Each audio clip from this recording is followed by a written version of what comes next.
Hi, folks. Chris Voss here from the Chris Voss Show.com, the Chris Voss Show.com. Hey, we're coming here with another tech news, some of the news of today. Not a lot going on, I think, partially because of President's Day, but two articles that really struck me that I want to talk about. One, Snapchat is going after 16 to 19 billion valuation, could be as high as 20. They're going after more money, of course, to expand what they're doing. This would put them to be the third most valuable startup in the world, according to businessinsider.com. And that's pretty hefty for a company that just kind of seemingly came out of nowhere. What's interesting about this is they're talking about a few different things. I don't know if this is a joke, but evidently their CEO wanted to buy Taylor Swift's company. Basically, I guess they would be buying her brand in reality, which would be very interesting and probably bring them an incredible amount of exposure.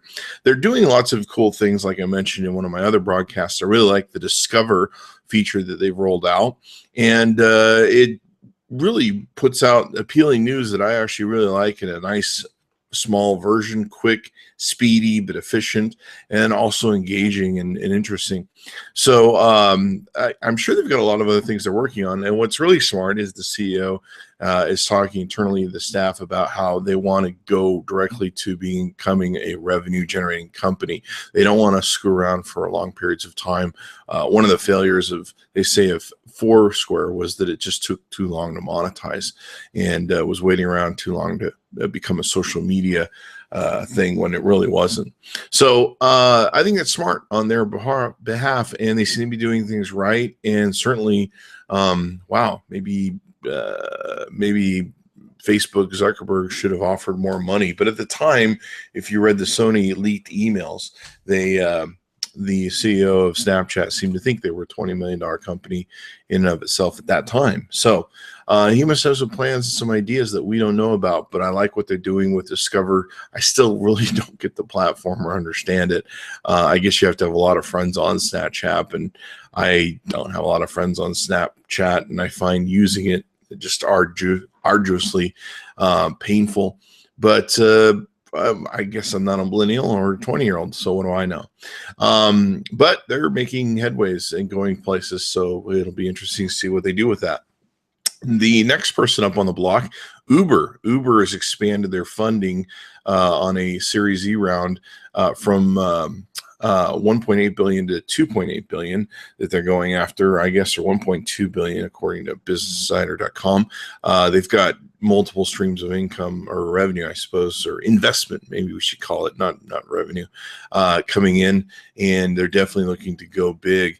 I heard that they are making more money, or this is published actually, that they're making more money in revenue than all the taxi services combined in San Francisco, which is pretty heady considering you came out of nowhere like 3 or 4 years ago or something of that nature. So and they're expanding all over the world. I mean, they're basically becoming a nationalized or internationalized taxi service, which no other taxi service was smart enough to do. So kudos to them. They're definitely doing well. I think you would probably stand on the Crunchy stage and say, I'm getting 2.8 billion, bitch. If you get that reference from the Crunchies.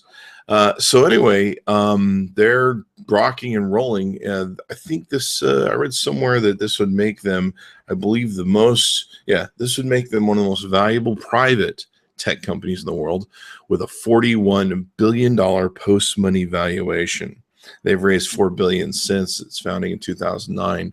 So pretty cool. And their CEO says that they're going to be more smarter and more humble moving forward. Hopefully they'll get their PR gaffes definitely taken care of. A lot of people are watching them. A lot of people are putting a lot of expectations on them because they are leading in such as the way they are, and they're expected to act like grown-ups, even though they still are probably a startup and growing up and evolving and trying to really they're really kind of making headway in everything they're doing. They're revolutionizing the taxi industry on an international basis, which is one big apple to take and bite into and chew off. So kudos to them. More money is good. And I'm interested with Uber to see what else they expanded. And they've talked about expanding into packages. We recently saw I believe, I can't remember which service it is. It's not rideshare.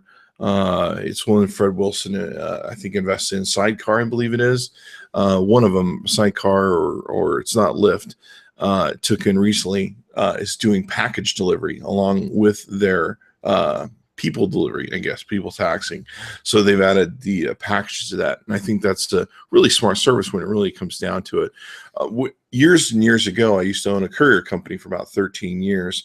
And the great thing about it is the more places you could have revenue streams along a route where you could pick up packages, et cetera, and deliver packages, the more you had them within that segment of a mile or 2 miles or thousands of miles, which we had, the more profitable you could bring. And so, because you're already going that way anyway, so if you can bring more profit to that trip, that makes it better for everyone. So there's what they're doing with that. So a couple of things I want to talk about. You're going to see this. We're announcing soon a new show I'm going to be doing. It's going to be a kind of a tech review, gadget review show. And we'll spend time talking about 4 or 5 really cool products that I'm reviewing at the time. Very different than the specific individual reviews that we're doing. So watch for that. I think we're going to be putting on Patreon. But one thing I love Pelican cases. This is the Pelican case Storm case, the IM2050. We're going to be reviewing this today and putting this up on the YouTube block sometime soon once it edits out. But this is for your GoPros. You can put these babies in here, and of course, it's a Pelican case, so it's something else. And I love their cases. I mean, I've got a bunch of them. They're awesome. Something else we're going to be reviewing soon from the CES trip was Insteon's starter kit for home automation. Lots of home automation stuff we got from CES. That was a big thing this year. Something else that is home automation based. Oops, I'm just going to destroy it before we even review it. The Spot Cam, the Wi-Fi video monitoring. We're going to be reviewing this on the Chris Voss Show soon. So be sure to check into that. Be sure to give us a like, subscribe to us on YouTube. Be sure to tune in daily and see what we're talking about. We're going to be bringing more videos and good stuff to you guys all the time. Thanks for coming by. We'll see you tomorrow.